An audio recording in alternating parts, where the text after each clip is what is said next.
El pintor y su obra.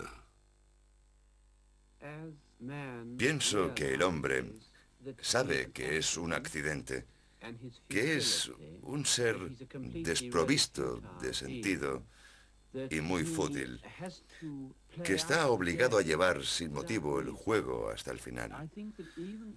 Cuando Velázquez o Rembrandt pintaban, estaban de alguna manera, cualquiera que fuera su actitud hacia la vida, algo condicionados por ciertos tipos de posibilidades religiosas que se han anulado completamente para el hombre moderno.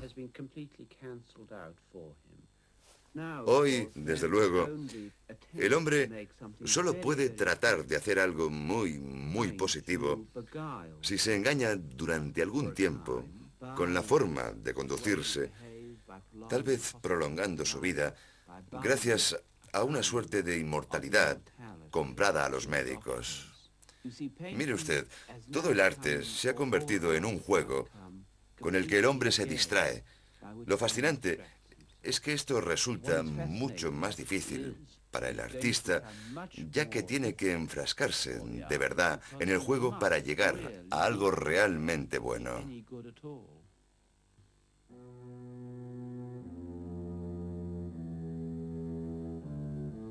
Las figuras del exceso. 3 personajes en una habitación, 1964. Francis Bacon, Dublín, 1909, Madrid, 1992. Museo Nacional de Arte Moderno, Centro Georges Pompidou, París.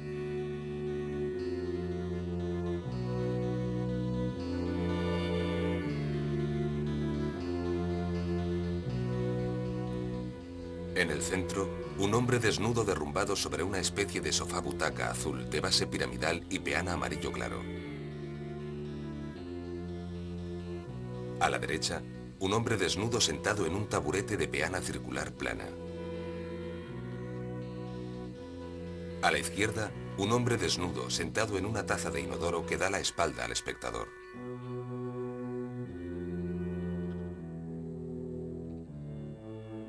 Tres paneles pintados al óleo, cubiertos de plexiglas con marco de madera clara. No tienen fecha ni firma. Estuvieron en varias exposiciones a partir de 1964 y en 1969 fueron comprados por el Estado francés. Bacon utilizaba lienzos con imprimación normal, pero luego mandaba que les dieran la vuelta y los clavaran al revés. Trabajaba sobre este envés, rígido e impermeable a causa de la imprimación, debido al líquido que traspasa los poros. Se pueden ver los trazos de un primer dibujo ligero hecho a pincel. Los límites entre varias zonas de color están formados por franjas finas de tela sin pintar. También en muchos otros lugares el pintor utiliza la tela sin pintar como valor cromático. Un espacio circular casi regular está definido por 3 zonas de color. Un eje vertical es sugerido por la punta superior del sofá azul y la pantorrilla del personaje. Los 2 personajes laterales están a la misma distancia del panel central. Están inclinados y forman una curva ojival. Estos principios de simetría simple se encuentran en muchos otros cuadros, lienzos únicos o conjuntos de varios lienzos.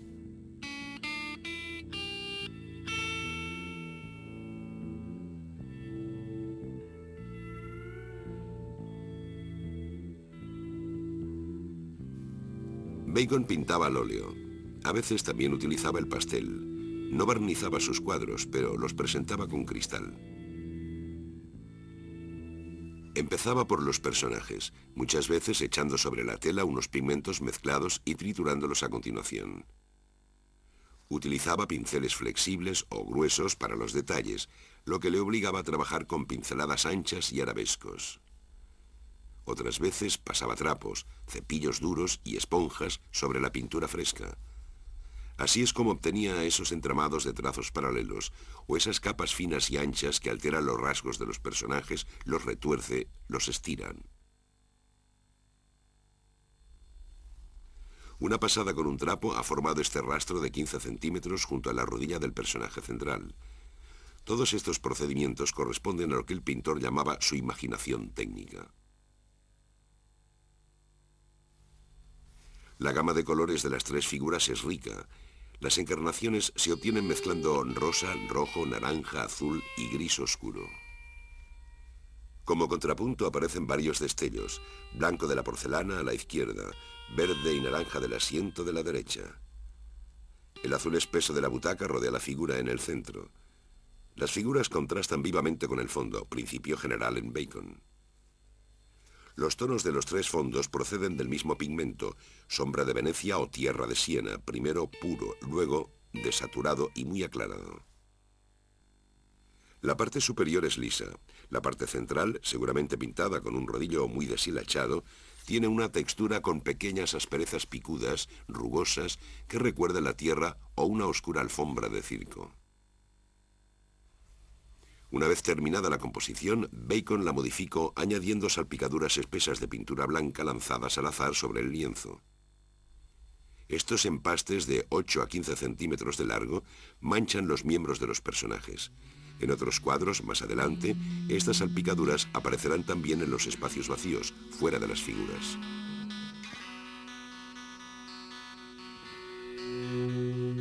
A principios de los años 60, el pintor se instaló en un piso del barrio de South Kensington de Londres. Una habitación iluminada por un tragaluz le servía de estudio. Cada pared se convirtió en una espesa e inmensa paleta.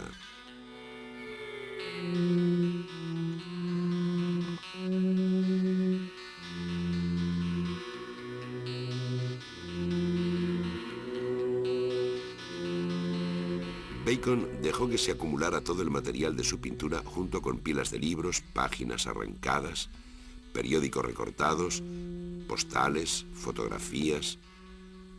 Las imágenes quedaban ocultas tras los montones. Un día aparecían, permanecían algún tiempo colgadas de la pared, relacionadas o no con una imagen que le rondaba por la cabeza al pintor en ese momento. Sueño, lectura, recuerdo.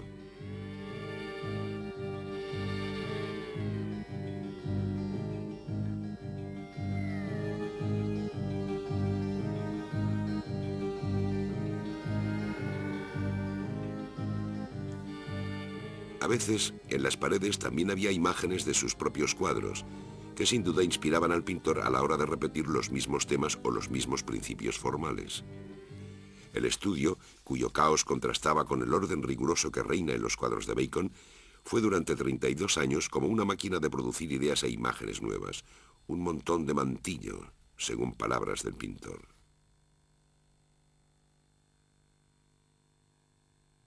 Bacon admitía que le fascinaban las imágenes. Declaraba que lo había mirado y digerido todo, pero no sintió ningún respeto por la fotografía como arte. La negligencia con la que dejaba que se amontonaran, se cayeran y fueran pisoteadas las fotos refleja este rechazo. A veces el pintor entresacaba elementos insólitos o posturas.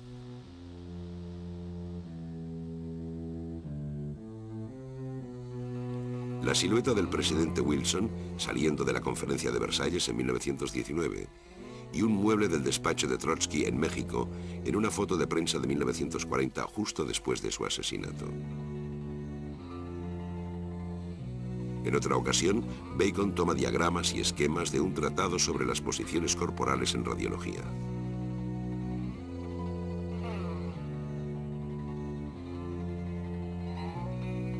O encarga a unos fotógrafos que fotografíen a sus modelos a los que prefiere pintar en su ausencia. Henrietta Moraes, una amiga que le inspira varios desnudos femeninos.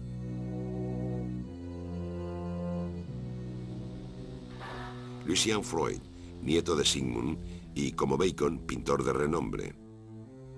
Freud, el mejor amigo de Bacon, fue el modelo de muchos de sus cuadros.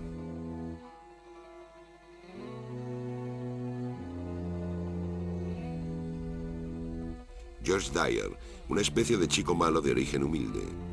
Bacon conoció a George en 1963. Modelo favorito del pintor, compartió en parte su vida hasta su trágica muerte en 1971.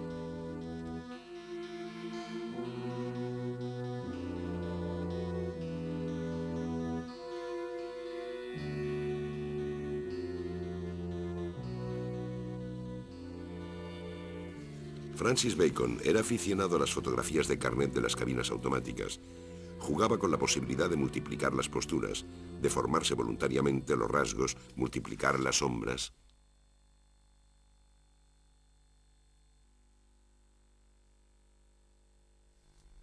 La principal fuente de ideas para Bacon fue la obra de Edward Muybridge, uno de los precursores del cine.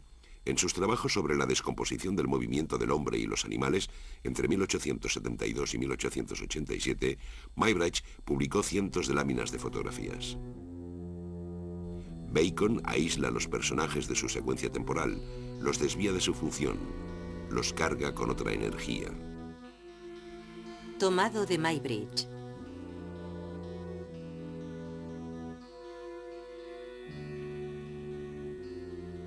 Dos personajes. Estudio del cuerpo humano. Bacon utilizó los efectos de la fotografía: desenfoque, anamorfosis, distorsión, efecto de movido o de estelas y superposiciones voluntarias o accidentales a la manera de los fotógrafos futuristas. La mayoría de los grandes cuadros de Bacon miden 1,98 metros de alto por 1,47 de ancho, el mayor tamaño que podía pasar por la escalera del estudio. La principal consecuencia es que la proximidad del limitado espacio sugerido, su escasa profundidad, obligan al espectador a implicarse de lleno en la escena que se muestra. Los personajes de tamaño natural son como actores jugando delante de falsas perspectivas. Puertas, ventanas, marcos, jaulas o vitrinas, espacios circulares, estrados, muebles que hacen de peanas y a veces incluso signos, flechas, círculos, líneas de puntos que dirigen la mirada del espectador hacia la única preocupación de Bacon, la figura.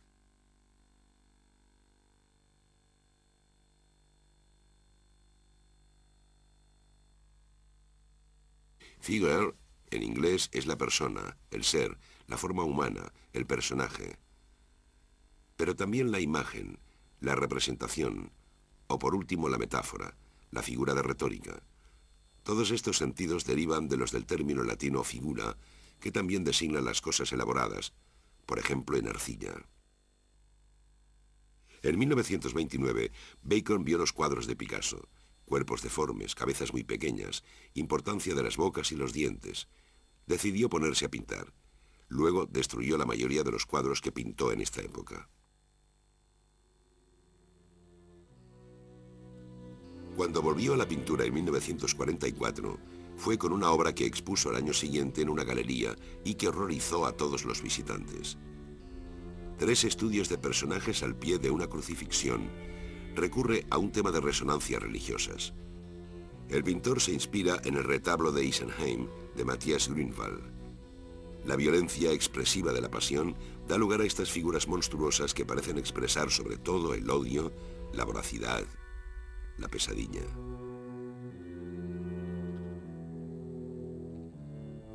Pintura 1946 muestra a un personaje con un rictus ambiguo, en un ambiente que reúne pedazos de carne, tubos metálicos, un paraguas y un buey abierto en canal y colgado que recuerda al de Rembrandt. Bacon estuvo mucho tiempo obsesionado por una figura, el Papa Inocencio X, pintado por Velázquez en Roma en 1650. De 1949 a 1962, Bacon pintó una serie de variaciones sobre el retrato.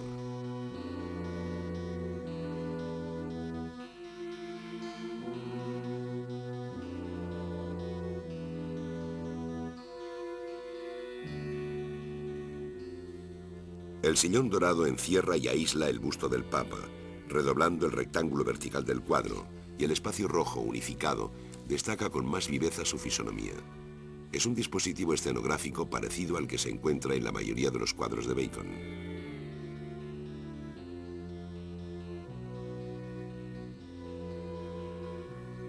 Personajes aislados en un espacio vacío, convulsiones, espejos deformantes, bustos, miembros y cabezas torcidas, bocas descompuestas, rasgos desencajados en el límite de la dislocación. Lo que quiero hacer es deformar la cosa y apartarla de la apariencia, pero en esta deformación realizar un registro de la apariencia.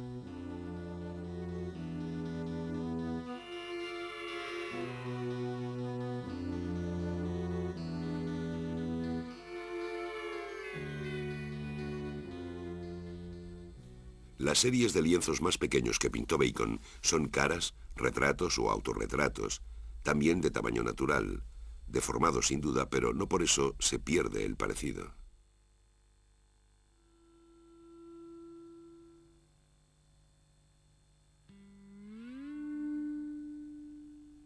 Siempre me han impresionado mucho los movimientos y la forma de la boca y los dientes.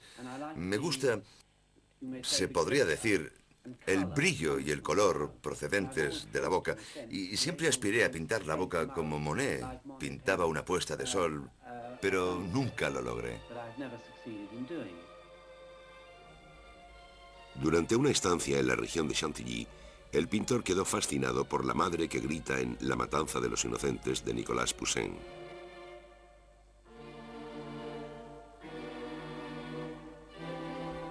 También le impresionaron otras bocas, la de la niñera con el ojo cortado de un sablazo en la escena de la escalera de Odessa del acorazado Potemkin de Eisenstein. Al trasladar el grito de horror de la niñera de Eisenstein al rostro del Papa Sereno de Velázquez, Bacon inventó una disonancia plástica completamente nueva, como un instante de olvido que hiciera tambalearse su dignidad. El Papa, así feminizado, asustado, se vuelve humano y al mismo tiempo, él mismo da miedo. Quiero pintar el grito más que el horror. Pintar el grito no es lo mismo que pintar el horror, es decir, el espectáculo, la escena misma que aterroriza al personaje, sino expresar en imágenes una fuerza, una pura sensación, una lucha contra esta amenaza de muerte.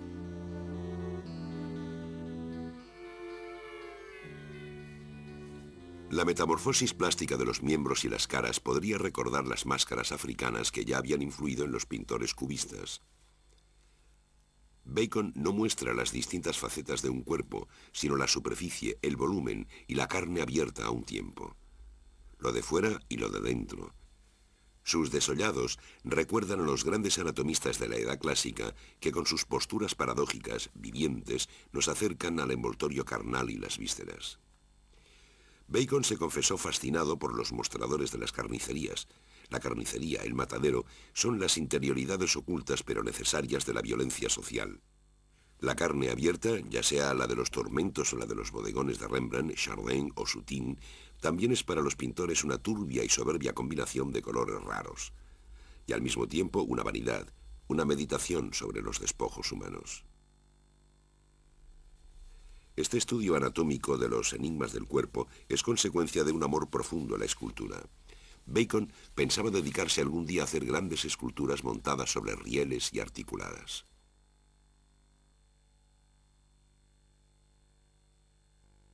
La afición del pintor a la anatomía masculina tiene un precedente en Miguel Ángel, del que tomó un pequeño catálogo de gestos. En primer lugar, las piernas cruzadas, una posición tan repetida en sus cuadros que parece ser la propia base de la dramaturgia secreta del pintor. Proceden de dos figuras alegóricas de las tumbas florentinas de Lorenzo y Giuliano de Médicis. El codo levantado por encima de la cabeza está tomado de uno de los esclavos de Miguel Ángel, que se conserva en el Museo del Louvre. El busto del otro esclavo del Louvre y sus músculos tensados están inspirados en el famoso torso antiguo del Museo Belvedere del Vaticano, tal vez un fragmento de un Hércules sentado. Este mismo torso musculoso curvado hacia adelante que tanto fascinó a Miguel Ángel y que se encuentra tal cual en el centro de otro de los conjuntos de Bacon. Hay un recuerdo del mismo torso en el hombre sentado en la loza blanca. La roca de Hércules se ha convertido en taza de retrete. Rodin se inspiró en el mismo mármol antiguo, y la caricatura o la burla popular han atribuido al famoso pensador un quehacer bien distinto. La fórmula define irónicamente el objeto como un trono. Bacon era consciente de esta ambigüedad, pues coloca en la misma posición demasiado humana a uno de sus papas con la sotana recogida. Otra figura del Belvedere tuvo gran influencia sobre Miguel Ángel. El Laoconte, descubierto en 1506 y comprado de inmediato por el Papa Julio II. Esta expresión de dolor anterior a la muerte, moderada por la belleza de las formas y la expresión atormentada del movimiento, provocó el entusiasmo y los comentarios de todos los artistas durante siglos. Gritos, gestos, contorsiones de los miembros, meandros, anillos.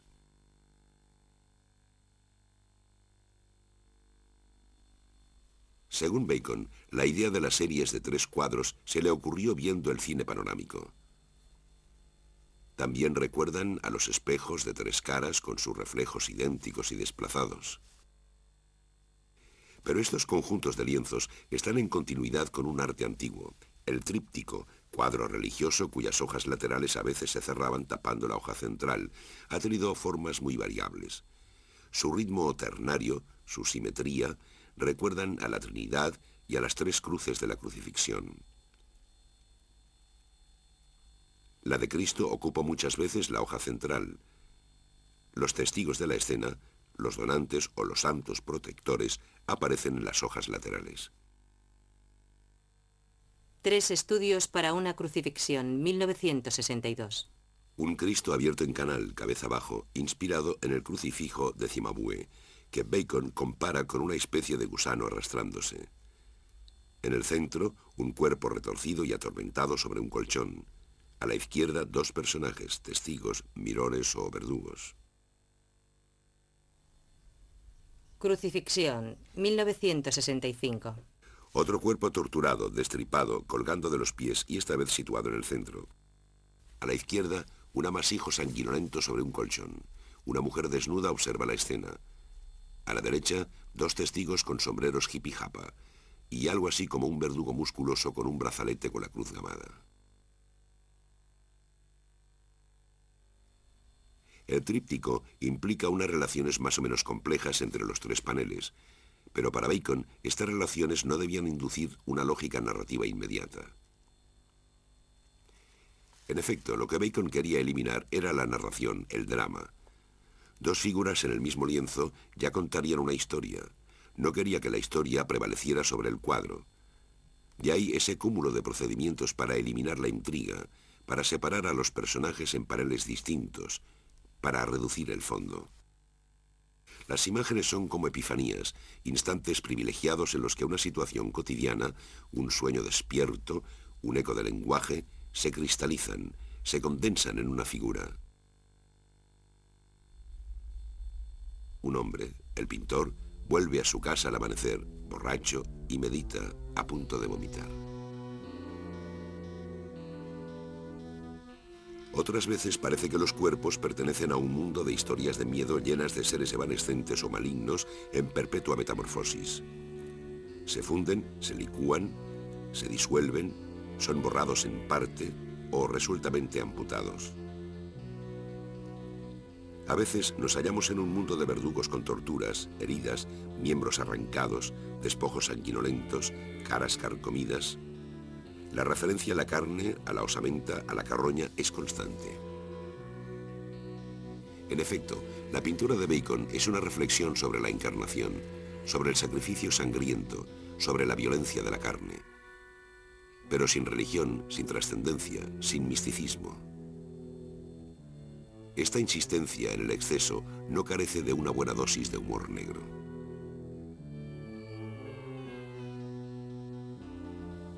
Pero en cada ocasión parece que falta lo que daría un sentido último, el elemento narrativo, y esta laguna desorienta al espectador, le introduce en el mismo corazón de un mito enigmático. Tríptico, inspirado en la Orestiada de Esquilo, 1981. En la Orestiada, las venganzas familiares desencadenan una serie de asesinatos. Un fragmento de cuerpo mutilado en un estrado con facetas múltiples. A la derecha, otro cuerpo sin cabeza delante de una puerta. A la izquierda, un monstruo volador que Bacon identifica con una Erinia o Euménida, divinidades griegas a las que los romanos llamaron furias, que vengaban los asesinatos o las ofensas cometidas en el seno de las familias. El pintor las representa varias veces en sus cuadros. Otra vez la mitología griega, con una variación violenta pero irónica sobre Edipo y la Esfinge, inspirada en Ingres. Tríptico, inspirado en el poema de T.S. Eliot Sweeney Agonistes, 1967. A la izquierda y a la derecha vemos unos cuerpos entrelazados en unas camas o estrados. En el centro, los rastros de un crimen atroz en un compartimiento de coche-cama. En el panel de la derecha, en un espejo, da la impresión de que alguien que ha visto la escena la está relatando por teléfono. El espectador no debe tratar de reconstruir una historia, sino de vivir físicamente la escena. La matanza de los inocentes, el retrato de Inocencio X. Bacon pide que la mirada vuelva al tiempo de la inocencia. Procura inventar una pintura de intensidades violentas, una pintura que ya no le hable a la razón, sino directamente al sistema nervioso. Tres personajes en una habitación muestra un espacio cerrado, opresivo. El mundo se ha borrado. Una elipse de color terroso forma una especie de órbita. Es la pista de un circo, o la curva de la Tierra, o la del universo, o un círculo metafísico. En este puro espacio mental, un hombre de espaldas inmóvil, un hombre de frente, quizá gritando, y por último, un hombre de perfil y retorcido. Tres figuras bajo el signo de la metamorfosis, inmóviles, pero recorridas por violentas corrientes. Los cuerpos están marcados por manchas negras leprosas que recuerdan la corrupción de la carne. Se funden con sus peanas ridículas. El busto se torna loza. La loza se convierte en carne. El sifón es como el gusano rastrero del que hablaba Bacon a propósito de Cimabue, o como un tentáculo del monstruo de Laoconte. Este tubo puede ser el personaje definitivo del tríptico. Es una enorme bomba que parece dispuesta a vaciar los tres paneles de su sustancia y a evacuar al hombre y a todos los que le rodean. Este mundo aparentemente bien cerrado, puro espacio de contemplación plástica, huye de forma irremediable. Tres personajes en una habitación es uno de los trípticos más simples de Bacon. Al mismo tiempo es la escena de un extraño drama abstracto, pero los personajes no son figurantes anónimos. Espalda ancha y musculosa, hombros redondos, cogote macizo y pelo liso peinado hacia atrás. Es George Dyer, tal como lo ha retratado Bacon decenas de veces. A la derecha, el gran mechón negro rebelde, la nariz fina y aguileña, la cara delgada y la órbita profunda de Lucien Freud. El personaje acostado en el centro del tríptico, por último, podría ser el propio Francis Bacon. Tres personajes en una habitación es una especie de ex voto, de conjuración de la muerte, de lucha contra la destrucción definitiva de una constelación de amistad ideal en un momento dado de la historia. El tríptico, 7 años después de su génesis, tuvo una extraña conclusión como sacada de una novela fantástica. En octubre de 1971 se inauguró en el Gran Palais de París una importante exposición retrospectiva de Francis Bacon. Desde hacía varios años, la relación entre Bacon y Dyer era muy tormentosa. Pese a todo, el pintor decidió llevarse a su amigo a París. La antevíspera de la inauguración, el cuerpo de George Dyer apareció en el cuarto de baño de su habitación de hotel parisina. Es posible que George hubiera mezclado los somníferos con una enorme cantidad de alcohol. Había vomitado sangre. Estaba muerto, acurrucado en el inodoro. La mayoría de los amigos de Bacon pensaron que se trataba de un suicidio. Tríptico en memoria de George Dyer, 1971, pintado justo después del drama, pone en escena a George en el momento en que abre la puerta de su habitación de hotel. Tríptico, agosto de 1972, el año siguiente. También recuerda a George, eco de una fotografía tomada en el estudio. El panel central representa a uno de los luchadores de Maybridge. La sombra repetida de Dyer forma como unos charcos en los que se vacía su sustancia de color carne. Tríptico, mayo-junio de 1973. Ilustra el drama de una forma aún más directa. A la derecha vemos a George inclinado sobre el lavabo, vomitando. En el centro está como aplastado por el dolor, medio ahogado en una sombra negra con forma de animal. Otra vez la erinia que se dispone a devorarlo. A la izquierda, el cadáver en su asiento irrisorio. George Dyer, en su horrible agonía, pudo elegir esta postura emblemática en la que el pintor ya le había inmortalizado, transformando el tríptico de 1964 en sueño premonitorio. Este suicidio, que se parecía a un cuadro de Bacon, era seguramente la última rebelión de la criatura contra su creador, el punto oscuro donde coincidían la historia personal del pintor y los mitos sangrientos que siempre le habían acechado.